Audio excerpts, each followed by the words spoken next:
Bonjour à tous, bienvenue dans cette nouvelle vidéo. Aujourd'hui, je vais vous parler l'un de mes Godzilla préférés, Godzilla 2, King of the Monsters. Donc Godzilla 2, roi des monstres. Je préfère un titre anglais, c'est plus stylé, j'ai envie de dire. Donc là, c'est le film que j'ai profondément aimé de 2019, qui est l'un de mes préférés, que je le défends très loyalement personnellement. Donc je vais vous expliquer parce que ce film a eu beaucoup de parcours parce que ça a été déclaré que après le gros succès de Godzilla 1 qu'on aurait à avoir un Godzilla 2. Donc ils avaient mis en place d'abord de mettre tous les kaiju de la Toho, mais ils voulaient pas trop dépenser pour avoir tout la bestiaire. Ils vont faire apparemment petit à petit, d'après certaines rumeurs. Donc au départ, ça doit être Agar Edward, enfin Egard et Edward, enfin j'ai du mal à encore lui dire, qui devrait réaliser cette suite, mais manque de temps et il peut pas se couper en deux. Donc ce sera Mike Dougherty qui a réalisé un film d'horreur de Noël, Krampus, qui est fan de Godzilla. D'ailleurs, il a même expliqué quand il était enfant, il a dessiné sur sa Bible un dessin de Godzilla. Donc ils arrivent à trouver un réalisateur de Godzilla 2 et ça a été testé dans la post-crédit de Kong Skull Island en 2017. Donc on va voir Godzilla, Mothra, Rodan et Kingidora, parce qu'il était censé d'avoir Mothra et Rodan et Kingidora dans cette suite pour revenir un peu des bestiaires un peu plus connus.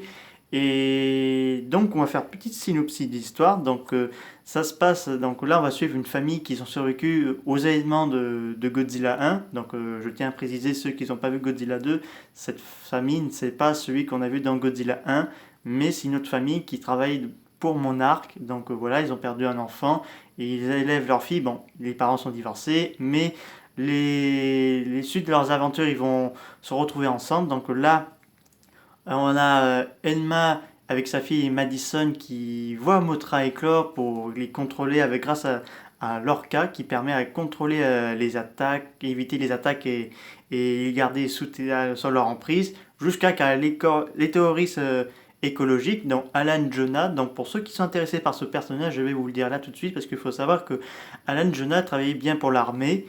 Et suite à son émission de militaire, sa fille a été kidnappée, il a tenté de la retrouver, tout ça. Et là, il arrive trop tard pour sauver sa fille. Donc, il méprisait désormais la race humaine et il voyait que la nature et tout ça était maltraité et tout. Donc, il a décidé de réveiller toutes ces formes de vie gigantesques parce qu'il était présent dans Godzilla Shock du comic. Donc, je vous conseille de l'acheter ce livre-là. Donc, c'est pour ça qu'il a réveillé tous les kaiju. Donc, il faut savoir que dans ce film, il s'appelle les Titans. Donc je ne sais pas si ça fait référence au manga L'attaque des Titans, mais c'est pour éviter qu'ils disent kaiju comme dans Pacific Rim, pour éviter que ce soit un lien, quelque chose comme ça. Donc là, Monarch doit empêcher ces nouvelles attaques. Donc là, Godzilla débarque à nouveau et il va affronter son plus vieil rival, King Ghidorah, donc prisonnier dans l'iceberg qui va se réveiller. Donc là, un King Ghidorah que je trouve super. Les thèmes de King Ghidorah 2019 sont venus tuerie, c'est bien réussi. Donc les thèmes de musique de ce film, c'est fait par Grema Grimby. Bon, j'ai du mal à dire le nom, mais c'est lui qui avait composé le nom des compositeurs d'un jeu vidéo, God of War. Donc super musique, je kiffe beaucoup, surtout pour la musique de fin. En remixant les thèmes de Godzilla, je le kiffe énormément. Donc voilà, donc on va voir Godzilla, King Ghidorah et Mothra et Rodan qui vont se faire un combat épique sans équivalent, donc là pour la domination de la planète. Donc pour moi c'est le plus beau et le meilleur film de Kaiju Ega pour moi personnellement. Même si ça fait un succès tiède au box-office, en Chine il avait cartonné le film. Par contre il faut savoir que le film avait beaucoup plus cartonné, mais ce film est une beauté parce que déjà en matière de couleurs il y en a beaucoup. Il y a du bleu, il y a du orange, il y a du jaune, il y a du bleu verte. Il y a du gris, du noir. Donc là, j'étais vraiment content parce qu'il y a peu de films de nos jours où on a tant de couleurs. C'est ça qui est dommage. On a beaucoup de films de couleurs. On a dans ce Godzilla 2, on a un peu dans Jurassic World 2, Fallen Kingdom, Pacific Rim 2, Surprising un petit peu, mais pas énormément.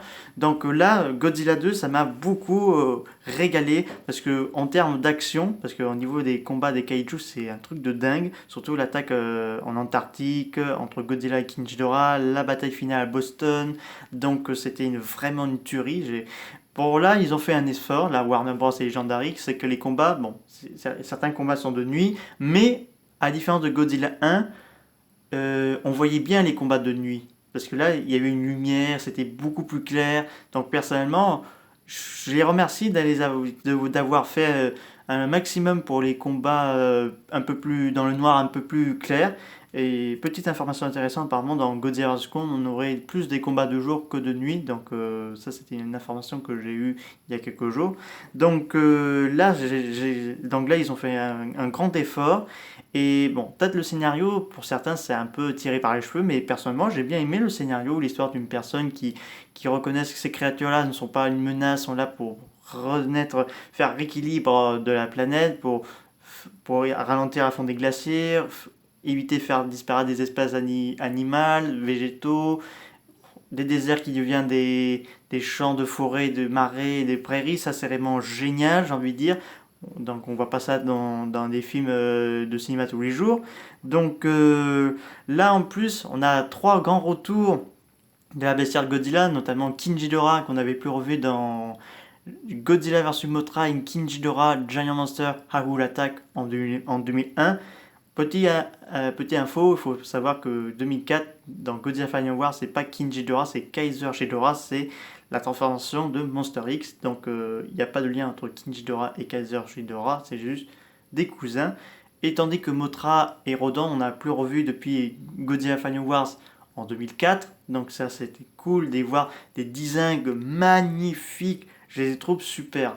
Rodan est vraiment majestueux, mais Mothra, c'est un ange quoi. Mothra c'est un ange, elle dévoile ses ailes, puis la mélodie des chansons qu'elle fait pour guider les humains, pour réparer leurs bêtises, ça c'est un truc de magnifique. Tandis que Kinshidora c'est l'incarnation du diable incarné, parce que quand il pousse son cri d'Alma de Kaiju Alpha sur le volcan de Rodan, on voit le fond des ténèbres et devant la croix du Christ qui annonce l'arrivée des ténèbres et également de l'enfer. Donc là, beaucoup de kaiju vont se réveiller, donc on les verra pas tous, mais je vais vous mentionner quelques-uns. Donc on a Muto 3, qui est la reine des mutos, encore plus puissant que les deux mutos que Godzilla a affrontés.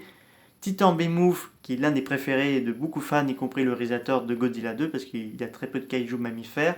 Donc c'est un mélange entre un mégathérium et un mammouth. Titan Messulage, qui est une espèce de gros kaiju allemand, donc elle a une espèce de défense qui est assez grand et assez goinfre, j'ai envie de dire. Et Titan Silas, qui est une espèce d'ammonite, mélange entre un araignée et un ammonite. Donc voilà. Donc il y a d'autres titans comme Yamato no Orochi, qui fait un peu référence à un kaiju de la Toho. Titan Tiama, Quetzalcoatl. Bon, bien sûr, il y a Kong, on le mentionne un peu, mais c'est pas son film, donc il reviendra dans le prochain film à venir. Donc pour moi, ce Godzilla 2 est une merveille, et je remercie à beaucoup d'avoir fait ce film, parce que c'est le film que j'attendais le plus. Donc je le remercie énormément à Michael Dougherty d'avoir créé ce bijou, personnellement, donc cette perle rare, parce que surtout, il rend beaucoup Dr. Shirizawa plus proche de Godzilla que dans le premier. On voit vraiment qu'il dans plus de liens avec Godzilla et les autres kaiju, surtout où au moment où il va se sacrifier pour pour aider à Godzilla à reprendre plus d'énergie, parce qu'il s'est fait toucher par l'Oxygen Destroyer, qui a touché également King Ghidorah, mais on va vite découvrir que c'est une forme de vie extraterrestre. Donc là, il va le sauver en se sacrifiant, en mettant une bombe pour lui redonner plus d'énergie. Donc voilà, la musique avec, c'est une merveille, j'ai envie de dire. Donc la mort de Mothra, elle est super belle. Donc elle rend hommage, cette mort de Mothra rend hommage dans Godzilla vs Mechagodzilla 2 de 1993 où Rodan se sacrifie. Donc là, à l'inverse, c'est Mothra qui se sacrifie pour sauver Godzilla en lui donnant Burning Godzilla. Donc voilà, donc super grand film, c'est un de mes préférés, il est numéro un. Je trouve qu'il est beaucoup meilleur que le premier en mode tête.